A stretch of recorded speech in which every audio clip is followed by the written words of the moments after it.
IAS की परीक्षा जो यूपीएससी सीएसई परीक्षा है उसका पाठ्यक्रम ये पर्याप्त है किसी को भी तनाव देने के लिए, खास तौर से उन विद्यार्थियों को तनाव देने के लिए जो उन स्कूलों कॉलेजों से पढ़कर आ रहे होते हैं जहां पर एक विशद शिक्षण अधिगम प्रक्रिया नहीं चल रही होती, क्योंकि आपने तमाम मोहल्ले में तमाम रिश्तेदारी में ये घोषणा कर रखी है कि आप यूपीएससी की तैयारी कर रहे हैं, आईएएस की परीक्षा दे रहे हैं। अब ये जो सोशल एक्सपेक्टेशन का आपके ऊपर दबाव है ये आपके अंदर पैदा करता है भय, किस चीज का? असफलता का। कि स्ट्रेस मैनेजमेंट में 2 घंटे लग रहे हैं, इस 2 घंटे में मैं तैयारी कर लूं तो अच्छा करूंगा। नो, सच्चाई ये है कि ये 2 घंटे देकर आपकी तैयारी की ही मदद हो रही है। भारत में इस समय जो मानसिक स्वास्थ्य की समस्याएं हैं लगभग महामारी के स्तर पर है।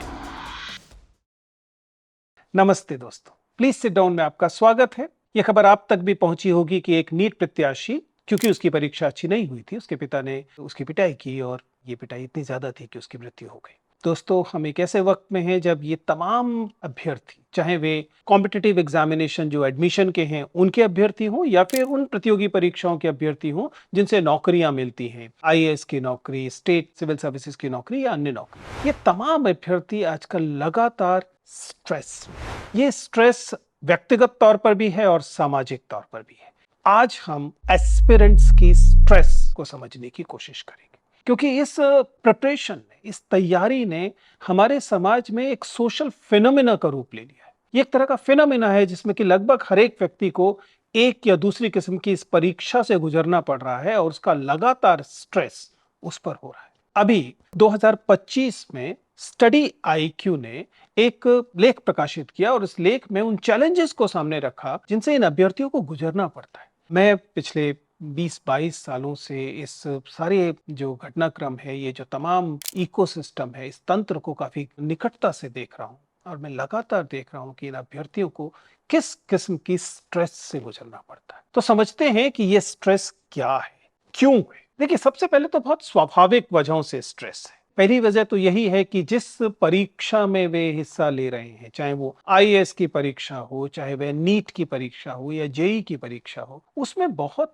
बड़े पैमाने पे कंपटीशन है। चूंकि यह प्रतियोगिता बहुत ज्यादा है, इसलिए इस प्रतियोगिता से जुड़े हुए पक्ष लगातार तनाव देते हैं। मसलन जरा सोच के देखिए कि आईएएस की परीक्षा जो यूपीएससी सीएसई परीक्षा है उसका पाठ्यक्रम ये पर्याप्त है किसी को भी तनाव देने के लिए, खास तौर से उन विद्यार्थियों को तनाव देने के लिए जो उन स्कूलों कॉलेजों से पढ़कर आ रहे होते हैं जहां पर एक विशद शिक्षण अधिगम प्रक्रिया नहीं चल रही होती। तो वहां पर चूंकि सिलेबस का बहुत बड़ा हिस्सा पहले से कवर्ड नहीं होता है, इसलिए जब ये इस परीक्षा देने पहुंचते हैं तो यह पाठ्यक्रम अपने आप में तनाव का एक बिंदु बन जाता है, प्रेशर पॉइंट बन जाता है। And then you have a very tight timeline. एक आपको जिस समयबद्ध तरीके से इस तैयारी को करना है और उस कंपटीशन के साथ तैयारी को करना है, ये आपके अंदर एक एंजाइटी पैदा करती है। ये एंजाइटी इसलिए भी पैदा करती है क्योंकि ये एग्जामिनेशन हाई स्टेक एग्जामिनेशन हो गए। हर एग्जामिनेशन जीवन मरण का प्रश्न बना दिया गया है। मानो आपका पीडीएफ में नाम आया तो आप सफल हैं और अन्यथा आपकी जिंदगी बर्बाद है। ये निश्चित तौर पर आप में एक तनाव का बिंदु लाता है, आपके अंदर एंजाइटी लाता है, आपको लगातार इस तनाव से गुजरना पड़ता है। फिर इस परीक्षा का पूरा तंत्र समझने की कोशिश कीजिए। आप अपने गांव से, अपने शहर से उठकर निकलते हैं और किसी महानगर में पहुंचते हैं। ये ट्रांजिशन, ये संक्रमण अपने आप में पर्याप्त है आप में तनाव डालने के लिए। और फिर आप एक तरह के सोशल आइसोलेशन में, आप समाज से कटे हुए हैं। जिस समाज को अब तक आप अपना समाज मानते थे वो कहीं दूर रह गया। आप उस घर को छोड़कर आए हैं, उस कस्बे को छोड़कर आए हैं और एक नए शहर में आए हैं जो कि बड़ा शहर है, दिल्ली है, इलाहाबाद है या कोई इसी किस्म का बड़ा शहर है। ये आपके अंदर एक किस्म का सोशल आइसोलेशन आता है। आप एलिनेटेड महसूस करते हैं और इस कारण आपके अंदर एक अन्यथा तनाव आता है। लेकिन ये सबसे बड़े तनाव के बिंदु नहीं है। सबसे बड़ा तनाव का बिंदु है लगातार आप पर अपेक्षाओं का दबाव होना। आपको ये पहचानना पड़ेगा। जब आप इन प्रेशर पॉइंट्स को पहचानेंगे तभी आप इसके समाधान की तरफ बढ़ सकते हैं। पिछले 20-22 सालों में मुझे रोजमर्रा तौर पर ऐसे विद्यार्थी मिले हैं, उनके कमेंट्स आए हैं, उनके ईमेल्स आई हैं, उनके मैसेजेस आए हैं जो ये बताते हैं कि ये परीक्षा उनको किस किस्म के दबाव में डाले हुए है। कई लोग तो बहुत एक्सट्रीम बातें भी करते हैं, लेकिन अगर उतना ना भी जाए तो ये लगातार आप में तनाव पैदा करती है। किस वजह से? क्योंकि ये फैमिली एक्सपेक्टेशन, ये सोशल एक्सपेक्टेशन के साथ है। क्योंकि आपने तमाम मोहल्ले में, तमाम रिश्तेदारी में ये घोषणा कर रखी है कि आप यूपीएससी की तैयारी कर रहे हैं, आईएएस की परीक्षा दे रहे हैं। अब ये जो सोशल एक्सपेक्टेशन का आपके ऊपर दबाव है, ये आपके अंदर पैदा करता है भय। किस चीज का?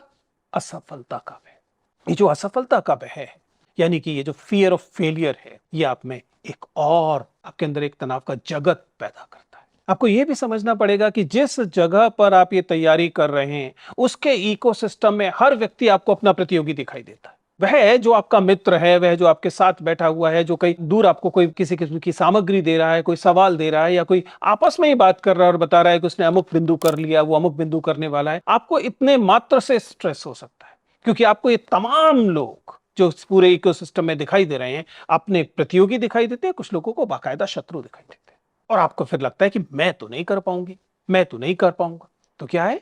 फियर ऑफ फेलियर आता है। इन तमाम वजहों से, यानी कि चाहे वे वजह साफ साफ इकोसिस्टम की वजह हो, जैसे कि पाठ्यक्रम है, जैसे कि टाइम मैनेजमेंट है, जैसे कि प्रतियोगिता है, या फिर ये सामाजिक वजहों से हो, जैसे कि सोशल एक्सपेक्टेशंस है, फैमिली एक्सपेक्टेशन है, फियर ऑफ फेलियर है, ये सब आपके अंदर बहुत ज्यादा स्ट्रेस पैदा करते हैं। शिक्षक होने के नाते विद्यार्थी मुझसे अक्सर पूछते हैं, सर समाधान क्या है? हम ऐसा नहीं कर सकते कि परीक्षा ना दें, हम ऐसा नहीं कर सकते कि पूरे समाज में जिस किस्म के तनाव चल रहे हैं उनसे अपने आप को इंसुलेट कर सके, फिर क्या तरीका अपना सकते हैं? देखिए, कोई भी one size fit all case नहीं होता। आपको पहले अपने तनाव के प्रेशर पॉइंट को समझना है। वे कौन से बिंदु हैं जो आपको तनाव दे रहे हैं? ये कौन सी चीज है? किन चीजों से आपको ज्यादा तनाव मिल रहा है? क्या आपको समयबद्ध तरीके से तैयारी न हो जाने का तनाव है? इसका मतलब है कि सॉल्यूशन कहां होगा? टाइम मैनेजमेंट में होगा। मैं हमेशा से कहता रहा हूं, एक साथ पूरे पाठ्यक्रम को पहाड़ की तरह पार करने की कोशिश मत कीजिए, उसे छोटे छोटे चंक्स में, उसके छोटे छोटे हिस्सों में तोड़ लीजिए।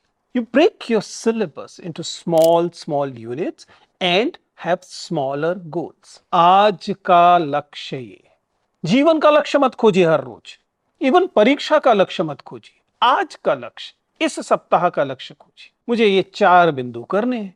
अब आपके पास जो लक्ष्य है वो 4 बिंदु का है, उन 4 बिंदु को आप पूरा कीजिए। कैसे? अच्छे टाइम मैनेजमेंट से।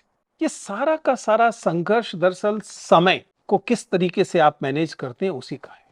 देन हर किसी के अलग अलग तरीके होते हैं कैसे वो इस तनाव से मुक्ति पाता है। कुछ लोगों को मेडिटेशन काम करता है, कुछ लोगों को योगा काम करता है, कुछ लोगों को खेलने से संतुष्टि मिलती है, कुछ लोगों को दोस्तों से बात करने के लिए संतुष्टि मिलती है। You find out what is your best way of coping this pressure. Don't copy others. Find your coping mechanism. अगर मेडिटेशन आप पे काम करता है, निश्चित तौर पे कीजिए। विजयन चौहान पे नहीं करता, वो नहीं करेंगे, वो कहेंगे कि मेडिटेशन बेकार की चीज है, आपको सुनने की जरूरत नहीं है। अगर आप पर मेडिटेशन काम करता है, यूज इट। आप पर स्पोर्ट्स, जाके क्रिकेट खेलना या बैडमिंटन खेलना करता है, तो बैडमिंटन खेलिए। अगर आपको दोस्तों से बात करना, चाय पीना आप पर काम करता है, तो जो भी पद्धति आपकी हो, जिस पद्धति से आप इस स्ट्रेस को व्यक्तिगत तौर पर दूर करते हैं, उसे लीजिए। And second, please convert your stress into your support. Stress का एक बड़ा हिस्सा आपका पीयर ग्रुप है, आपके साथी लोग हैं। इन साथी लोगों को ही अपनी ताकत बना लीजिए। पीयर सपोर्ट ग्रुप पैदा कीजिए। ये म्यूचुअल सपोर्ट ग्रुप है।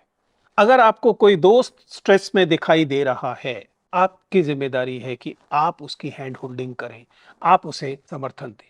ठीक वैसे ही जैसे अगर आप स्ट्रेस में हैं, तो ये आपका तरीका है, ये आपका मेथड है कि आप अपने दोस्त के पास, या जो आपका सपोर्ट ग्रुप है उसके पास जाएं और मदद मांगें कि मुझे इस चीज से स्ट्रेस हो रही है, लेट मी हेल्प। अलग अलग लोगों, मैंने कहा कि अलग अलग लोग जो है अलग अलग तरीके से कोपिंग मैकेनिज्म रखते हैं। इस बार की टॉपर शक्ति दुबे, ऑल इंडिया रैंक 1 2025 की, उन्होंने अपने एक साक्षात्कार में यह कहा कि उनको रोजाना योगा करने से और स्ट्रक्चर्ड शेड्यूल से मदद मिली थी। क्यों? क्योंकि वो इससे बर्नआउट से बचने का रास्ता बना रही थी। This burnout is so important, not just because the topper said it, but also because you need to understand that it is not a one day thing. आप जो तैयारी कर रहे हैं उसमें आपको 16 महीने लग रहे हैं, 18 महीने लग रहे हैं, 24 महीने लग रहे हैं, और ऐसे में किसी को भी बर्नआउट होने की गुंजाइश है। एक दिन आप 12 घंटे पढ़े, अगले दिन आप 4 ही घंटे पढ़ पा रहे हैं। सो लगातार कंसिस्टेंटली लंबे समय तक पढ़ने में बर्नआउट की आशंका होती है। आप उसे बचने के लिए इफेक्टिव स्ट्रेस मैनेजमेंट करें। कुल मिलाकर आपका इफेक्टिव स्ट्रेस मैनेजमेंट आपकी इस प्रतियोगिता के लिए भी जरूरी है। उसे अपने रास्ते की बाधा मत मानिए कि स्ट्रेस मैनेजमेंट में 2 घंटे लग रहे हैं, इस 2 घंटे में मैं तैयारी कर लूं तो अच्छा करूंगा। नो, सच्चाई यह है कि ये 2 घंटे देकर आपकी तैयारी की ही मदद हो रही है। There are several emerging trends also. Society में आपको दिखाई देंगे, आपको सोशल मीडिया पे दिखाई देंगे, आप उनका इस्तेमाल कर सकते हैं। बहुत सारे डिजिटल टूल्स हैं। आजकल ऐसे एप्स आ गए हैं जो आपको मेडिटेशन में हेल्प करते हैं। ऐसे ऐप हैं जो आपकी एक्टिविटीज को, कि आप कितना सोए, स्ट्रेस लेवल आपका क्या था, उसे रजिस्टर करते हैं। अगर आप ऐसे वियरेबल वॉचेस को या स्मार्ट वॉचेस को या हैंडबैंड्स को इस्तेमाल कर सकते हैं, जो पहनने वाले कंप्यूटर्स होते हैं, जो पहनने वाले ट्रैकिंग डिवाइसेस होते हैं, अगर उनसे पता लग रहा है कि आपकी नींद पूरी हो रही है कि नहीं, तो आप उसे इस्तेमाल कर सकते हैं। कोई भी जो मेथड हो आप उसे इस्तेमाल कर सकते हैं। लेकिन सबसे इंपॉर्टेंट ये है कि प्लीज समझिएगा, स्ट्रेस अंततः एक मानसिक अवस्था है। अगर आपको लगता है कि एंजाइटी लेवल बढ़ रहा है, डिप्रेशन की तरफ जा सकता है, प्रोफेशनल सपोर्ट लीजिए। थेरेपी की जरूरत है, थेरेपी लीजिए। काउंसलिंग की जरूरत है, काउंसलिंग लीजिए। दोस्तों से बात करने की जरूरत है तो वह लीजिए। क्योंकि ध्यान रखिए, भारत में इस समय जो मानसिक स्वास्थ्य की समस्याएं हैं, लगभग महामारी के स्तर पर हैं। इसे बहुत ध्यान से लेने की जरूरत है। मैं अगर आपसे व्यक्तिगत तौर पर सलाह देने को कहूं तो मैं कहूंगा हाइब्रिड स्ट्रेटेजी लीजिए। कुछ ऑनलाइन औजार लीजिए, लेकिन कुछ जो आपके ऑफलाइन पुराने टेस्टेड तरीके हैं उनका इस्तेमाल कीजिए। इन दोनों के इस्तेमाल से आप निश्चित तौर पर इस स्ट्रेस को मैनेज कर सकते हैं। But your journey begin with the first step, and the first step is coming out of denial. पहले इस बात को स्वीकार कीजिए कि जिस यात्रा में आप हैं या शामिल हो रहे हैं, ये प्रतियोगी परीक्षाओं की यात्रा, इसमें स्ट्रेस एक स्वाभाविक उत्पाद है, ये इसका हिस्सा है। इसलिए अगर आपकी रणनीति में इसको मैनेज करना शामिल नहीं है, तो ये ऐसे ही है जैसे कि आप बिना फाइनेंशियल तैयारी के इस तैयारी में कूद पड़े, जैसे कि आप बिना अकादमिक तैयारी के उम्मीद करने लगे कि आप परीक्षा पास कर लेंगे। जैसे अकादमिक तैयारी महत्वपूर्ण है, जैसे आपके वित्तीय संसाधन महत्वपूर्ण है, ठीक वैसे ही आपके ये जो स्ट्रेस मैनेजमेंट के टूल्स हैं, चाहे वो टाइम मैनेजमेंट हो, चाहे व्यायाम करना हो, चाहे सोशल कनेक्शंस बनाना हो, चाहे अपना ध्यान रखना, सेल्फ केयर हो, ये उतने ही महत्वपूर्ण है। मैं उम्मीद करता हूं कि आप इस परीक्षा में सफल होंगे, लेकिन मैं उससे ज्यादा आपसे आग्रह करता हूं कि अगर आप इस परीक्षा में सफल होना चाहते हैं तो अपनी स्ट्रेस मैनेजमेंट स्ट्रेटेजी को एक मजबूत पिलर की तरह बनाकर रखिए।